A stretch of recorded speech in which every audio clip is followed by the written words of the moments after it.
What is going on, everybody? Today we're continuing the Goldlewis matchup Bible, where I, alongside my sidekick Schwell, teach you how to beat every character with the one and only Goldlewis Dickinson. Let's get into it. Let's begin by going over round starts. The primary use for far slash is going to be to stuff dash-ins, 5Ks, and chemical loves. 684 covers up back, 6P, and stubby buttons. JD is going to lose to 6P and chemical love, but it's going to hard punish 2S and 2H, as well as force K buttons to block. Next, let's talk about neutral. So this matchup is kind of spooky because a neutral, has a lot of tools to just keep you out. And from far, chemical has chemical love or note.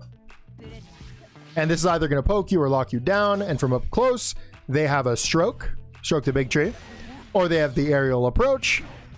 And then of course from above, they have a variable dive. Accounting for all of these is very difficult, but the Gobu versus Diaphone matchup gave me hope. There is counterplay.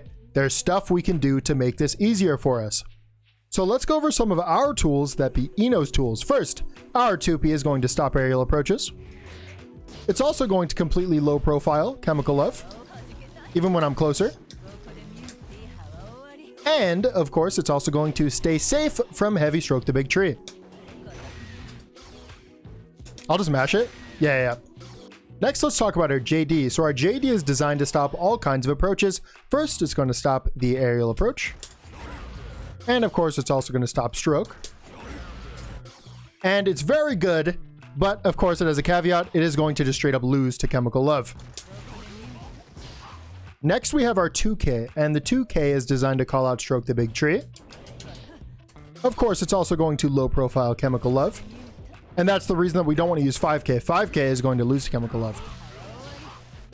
And the problem with it, though, once again, a caveat, it is going to whiff against aerial approaches. The final option I'm going to show you is kind of an all-in-one, and it's hard calling out chemical love. The option is going to be super jump into 268. And the reason this is so strong is because Enos are going to think that whenever you're jumping, you're going for a JD, and you can actually punish their best option against JD with this hard call out. Know that this option seems strong, but you are using a jumping behemoth very high up in the air, so if they block it, you are going to be punished, and then you are going to get put into note Oki. Next, let's talk about dealing with Ino's aerial dives. So you would think Goldlewis's 6P is good at anti-airing these kind of dives, but because of the variable timing and it's kind of slow, sometimes it just can't do it. So Gobu showed us this. Instead of trying to anti-air it, just block it. Go ahead.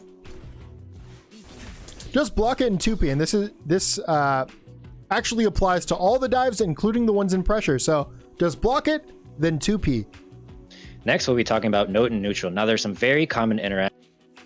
One of them is they throw out note, and they will approach behind it with a button. You can simply run for it in 6P here. Like so. The next interaction is, once you do that to her, she might just throw it out and she might just sit full screen. In this situation, you're going to far slash it. As you see, Goldlewis actually only gets hit by one hit. Now, when they do this, now they might send it low. And when they do this, you're just going to JD over it. And then now there's only one option left. They're going to throw it above you. And like earlier, when they do this, you can just 2P under it. And this will catch your aerial approach, and that's all you need. Next, we'll be talking about Ino's pressure. And I know some of you started blocking versus Ino, and you feel like it's a true 50-50, you don't know what to do. Well, we're here to tell you that there are some options. But to start off, this is probably the hardest option to block, and it's the empty low.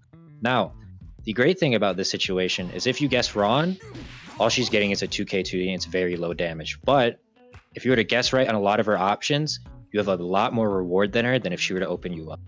Now onto more of the more common strings as Ino. One of them is JS-JD. This is a recent Gatlin added, but there is a 3-frame gap between the JS and the JD. When you are blocking the JS, you can hit 6P and hit her out of JD. That is a punish hit. You can get a behemoth afterwards. Now, let's say that you're a little slow. You are recognizing the situation. If you block the JD, you can mash 2P afterwards and you will be completely fine.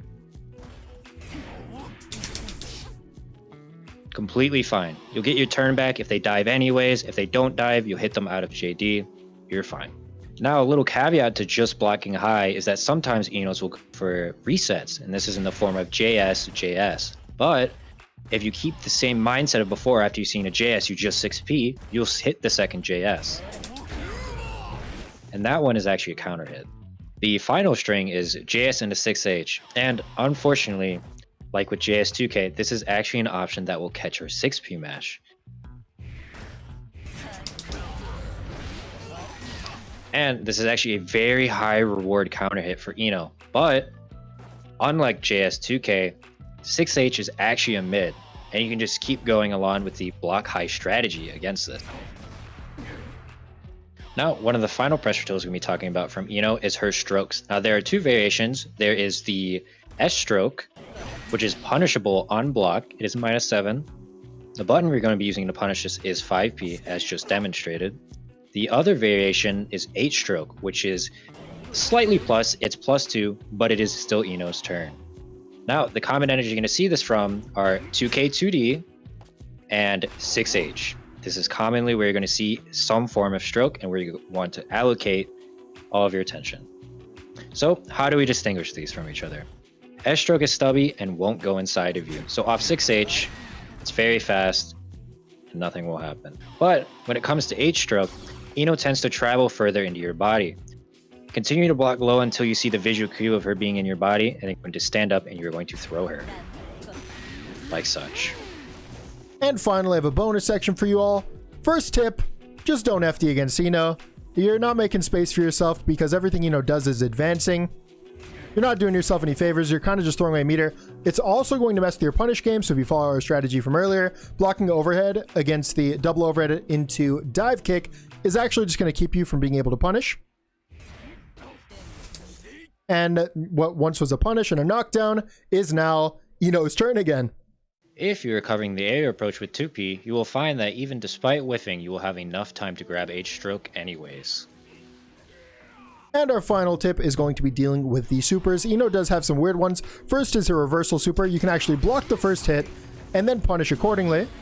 First hit, and then just hit her before the second hit comes out. And her second super, the command grab super. You probably don't know this, but the missiles that come out after the command grab are minus. So if Eno misspaces her super and it is from farther away, you just wait for it and then punish with far slash. And if you happen to jump her command grab, you can actually punish with your close slash. And that's all we got. Thank you so much for watching the video. I hope you enjoyed. I hope you learned something. And comment down below who you want to see next. That's all I've got. Bye-bye.